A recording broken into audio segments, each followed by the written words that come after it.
సభకు నమస్కారం.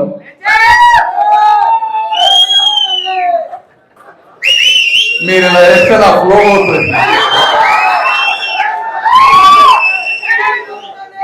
పట్టభద్రుడు పట్టం కట్టినటువంటి అనుభవం తెనాలి గడ్డపై త్యాగానికి నిదర్శనం. ఆలస్యమైన మా అందరి చేత ఓటు వేయించుకొని 6 సంవత్సరాలు అధికారం అనుభవించబోతున్న అదృష్టవంతులు ఆలపాటి రాజేంద్ర ప్రసాద్ గారు.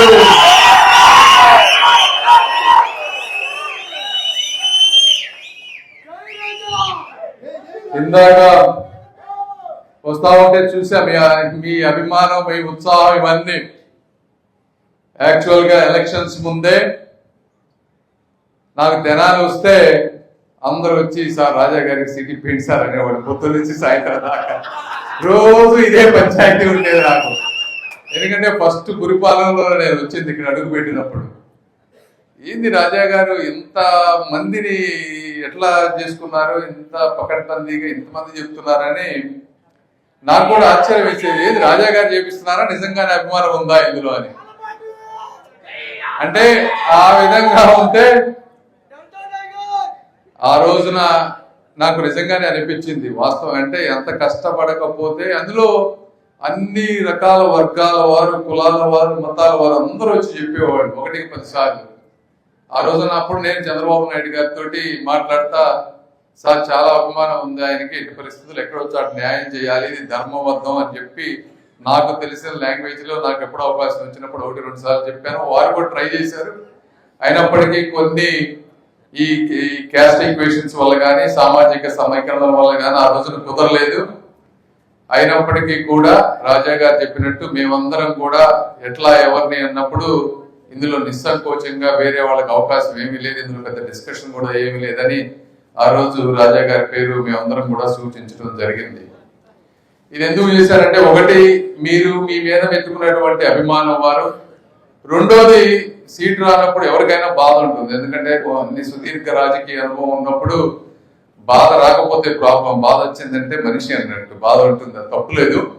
వచ్చినా కూడా ఎలక్షన్ అంతా కూడా మొత్తం వారేదే. ఎందుకంటే మనోహర్ గారు కూడా నియోజకవర్గానికి దూరంగా ఉన్నారు కొన్ని రోజులు. అప్పట్లో నాకు పెద్దగా ఐడియా లేదు. సో ఇద్దరిని దగ్గరుండి మొత్తం ఎలక్షనీరింగ్ అంతా చేసి ఎంతో బయట చెప్పలేని కొన్ని సహాయాలు కూడా చేసి ఆయన మా అందరి విజయానికి అఖండ మెజారిటీకి తీసుకొచ్చారు ఆ రోజున. కాబట్టి వారికి ఇది తీసుకురావడం అనేది మా కనీస ధర్మం, కృతజ్ఞత, బాధ్యత. అదే మేము చేశాము. గొప్ప విషయం. అదేవిధంగా ఈ రోజు కూడా చూస్తా ఉంటే ఇందాక చెప్తా ఉన్నా, ఏది మీరు ఏమైనా కొద్దిగా డ్రగ్స్ ఏమైనా ఇచ్చారా వీళ్ళకి, ఈ విధంగా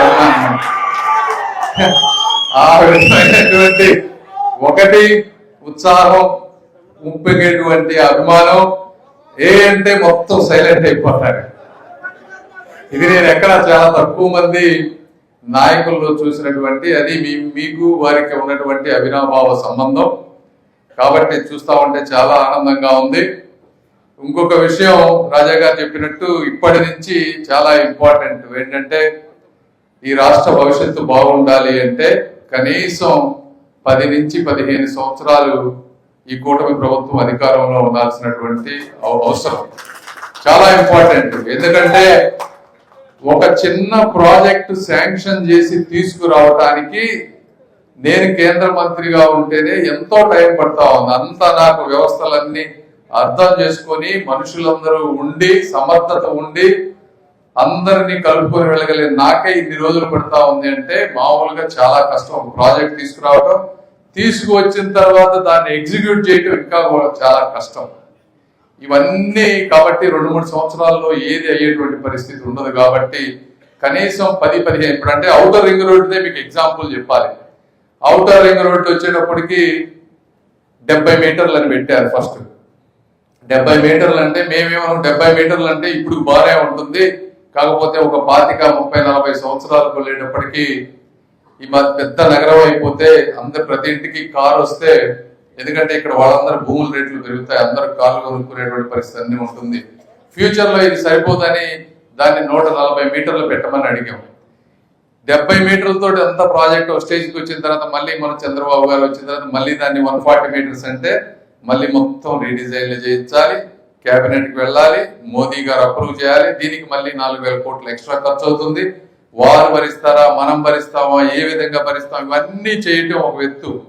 ఏది తీసుకురావాలి, ఏదో ఒకటి హడావిడిగా చేయాలంటే ప్రతి ఒక్కళ్ళు చేసేయగలుగుతారు. కానీ ఒక విజన్ తోటి ఈ ఆంధ్ర రాష్ట్రం అద్భుతంగా ఉండాలి, ఒక 40 ఏళ్ళు 50 ఏళ్ళు చరిత్రలో గుర్తు ఉండే విధంగా ఉండాలి అంటే అన్ని పకడ్బందీగా ప్లాన్తో చేయాల్సినటువంటి అవసరం.